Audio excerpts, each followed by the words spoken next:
Генералот Доглон вели дека се борел со зависноста од дрога и отслужил долга затворска казна пред да заврши овде, во шатор во центарот на Лос Анџелес.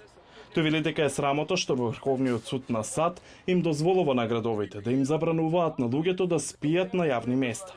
I tell people all the time, I said, they want to get tough, come on, bring it on, we can get tough. На луѓето постојано им велам дека ако нема каде да одиме, тогаш нема што да правиме. Не ме засега што велат во Врховниот суд. Околу еден месец по одлуката на Врховниот суд во јуни, со која се овластени државите да апсат бездомници, гувернерот на Калифорнија Гевин Њусом им нареди на државните агенции да ги расчистат улиците. Тоа е сурово, вели Пит Вајт, извршен директор на мрежата за акција на заедницата во Лос Анџелес. Тоа е некаква декларација во која се вели дека нема помош за вас, нема место за вас во гостилница. Подготвени сме да инвестираме повеќе во полиција отколку во домување. Тие се обидуваат да се извлечат од социјалната криза.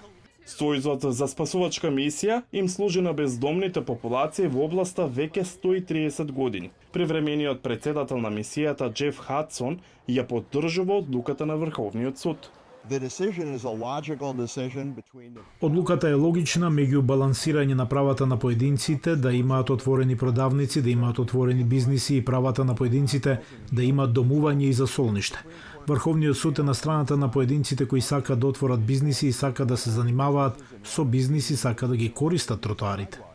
Хадсон вели дека предизвикот е да се најде засолниште за околу 70.000 бездомници во градот. Джоди Коп била бездомничка 10 години. Денес е програмски асистент во Сојузот за спасувачка мисија. Таа вели дека со земањето тешки дроги не можела да ги донесе вистинските одлуки, а низиното насилно отстрнување од улицата на крајот и помогнало.